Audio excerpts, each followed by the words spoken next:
folks, it's Cliff, Kissy Boy Smith. Just coming back to you with just a quick video on what I'm working on. You saw my last video about the Hellcop and a couple of other cars I've worked on in the 2020 and starting off 2021. I'm taking a little break from if you follow me on Facebook, you know about the Gator McCluskey car that I'm working on for the movie White Lightning with Burt Reynolds. But I feel like I need to take a little break from that because I'm waiting on parts to come in and I don't want to get burnt out just staring at it. So I decided I'd do a little quick in-between build. And, as you know, I like doing the old dirty cars in between. It's a good, in my opinion, a good way to let your mind wander, kind of relax, and just still stay in the hobby. Still keep your, as they say, juices flowing, I guess you'd say. But in between the builds, keep something going so you're still building, not just having kids collecting dust and keeping your stash. But anyway, I figured I'd come to you and just show you some of the stuff that I've worked on since the last video, and maybe I'll even it'll progress to this video. If I advance on to more things, I'll put it into this video before I post it up. But I'll remove the box and let you see what I've been working on. Okay, well, I guess KBCC stands for Kissy Boy's Crusty Cards right now. So, working on this deal here. I spent quite a bit of time. It wasn't yesterday, but I believe it was the day before. If you follow me on Facebook, you've seen progression on this. Well, I have a few pictures of the progression on this to get to this point. But I use the salting method and also a chipping kit. I believe it's by Vallejo. I'll throw up a picture of that if I have it in my photo album. But as I said in the last video, I'm using a different method than I have ever used before. The foil, which I said, basically you lay the foil over the area you want damaged and then remove it carefully, cut out the parts you want damaged, and then I super glue it back over there and put the dents in that you want. I think it came out pretty good. If I did it again, I'd want to add a few more realistic dents. So when I primered it, some of the dents that I put in it actually got filled in. But in my opinion, it looks pretty good. And then I used the file that I used on this car to add these dents. And then heating up with that. Can't see the dent so much from there. Just got to see the angle, I guess, where it dents in. And you can definitely see it in the roof. I use heat to heat that up and dent that in and get that dented. And then I went over doing the salting method, added red oxide primer, which you probably can see in the pictures that I'll put up. And then added salt, and I kind of dusted it over with, what did I dust it over with? I used my airbrush with craft acrylic paint, so I went over it first with all this masked off. I went over with the chipping medium in the areas I wanted the paint to kind of chip away at, like this little dent here, and several other places around the body and so on. And then after that, I had some paint mixed up, white paint. I think it was called Snow White. I just mixed it from craft acrylic. It's just kind of an off-white white. Spritz the whole body kind of. Just missed it, got a little bit of white on it. And then over that, I put Calypso Blue. It's I think it's a folk art acrylic paint. And then I did a little masking on that. And then over that, I put just dusted over some Wicked Colors Laguna Blue. So give it a little, like in these areas where it's a little more shinier than others. It gives a little deeper color. And then you got like in this area where the white kind of blends through, I just kind of dusted it with the blue. And then over everything, oh yeah, man, you can see here, I don't know if it shows up on the camera, but you can see kind of like the lighter colors coming through the rust on there in those spots. And here on the hood too. But anyway, after that, I airbrushed some of the Pledge floor cleaner on it as well. A floor polish, I guess you call it. Future, what you call it.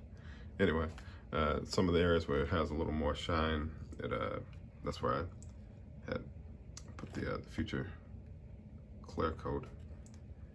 And that is what the paint job is. And then the chrome work here, actually I didn't feel like I wanted to use any bare metal foil on this, so I have one of these refills of the Molitor liquid chrome. So I took that, and I dropped all my stuff over here.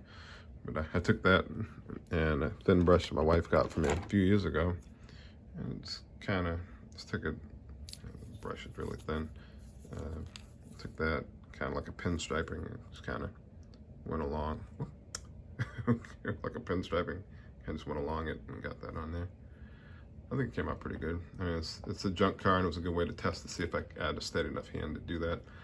And I think I could actually probably do it on a shinier build, and that'll give me another tool in the arsenal, I guess, in terms of how I want to do chrome work in the future. But anyway, that's what I show on the body, and then underneath, I'm not sure if I showed it before, but rusted and dirtied up the underside. And this is several layers of, started off with red oxide primer, then I just dusted over it a little bit with the black primer, and then I dry brushed some gloss enamels, Deco Art shimmering silver to kind of get a little bit of metallic coming through. And you can kind of see it a little bit in the gas tank here, little speckles of it. Just gives you that layer. And then over all that, I just did more of the rusting and chipping effects airbrush. And then over all of that, I did a layering of, you can see here, I did the white and then the blue and progress. Just kind of like a little overspray on the sides of it. Not like it's a brand new car, but like it was painted, repainted, and they kind of, I guess, didn't do a good job of masking it off on the bottom. So the paint kind of came through on the frame too. And then you can see the rusting at the bottom of it. That's another thing that I did. And then under the hood, I'm kind of proud of this here. It's probably nothing to write home about, but this engine, the old 396, has seen its share of trips to the diner, trips to the drag strip, light to light, all around on first dates, second dates, third dates, weddings, maybe, I don't know. But I'm calling this the forgotten muscle car because they had it and they had an accident, and then they kind of put it away in the garage or the barn or wherever they store it. And it's kind of sat there for years, and then as parts were needed for other vehicles, they just realized, oh yeah, I got a carburetor on that old 68 out there. You need a carburetor? And they realized they had a distributor, and I just put a distributor in that thing before I had that bang up. And they came and they robbed that. So parts being robbed off of it. It could potentially come back someday to run again, but for now it's forgotten, unless there's a memory of some part that was on it that they need to take off of it for another car. But that's what I've got so far on this one. Work as of tonight, I haven't really gotten too much. I had believe it or not, I'm part of a model club, local IPMS club. So I actually attended the meeting for the first time virtually. But working on this tonight. As you can see, I kind of reveal what I'm doing, but this is a seat that'll probably be the passenger seat, and then to give it a little more realism, added this seat, reclined it a little bit. And how I did that, if you're curious, I have this little saw here. I just kind of went into the seam here of the seat and sawed it, not all the way through till it came through, but just made enough section between it so it had a gap, and it became flexible back and forth. And then once it was able to go backwards, I took some super glue and just filled it in, and then I used some baking powder to fill in that the super glue, so it became solid and it held it backwards. And then from there, I will start to make it look like somebody's behind has worn in a groove in the seat, possibly. and kind of dirty and dust it up and get it painted up and go layer by layer. I guess kind of like I did with this. I'm having fun with this. This is really cool to be able to do these weather cars. Like I said before, they're a fun way to just put on some music and just think about what the story could be behind the car. But anyway, it's about enough. I guess I should probably do for tonight. There'll be more videos on this as I progress on it. Just wanted to put something up on the channel. Number 2 video of 2021. Hopefully this will be a thing. Hopefully I'll get back into doing the videos. But either way, this is Cliff Kitsy Boy Smith. Just wanted to come to you with another video and show you the forgotten muscle car that I'm working on here.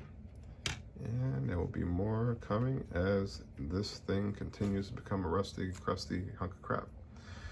Anyway, I hope you guys have a great day, and I'll get back to building.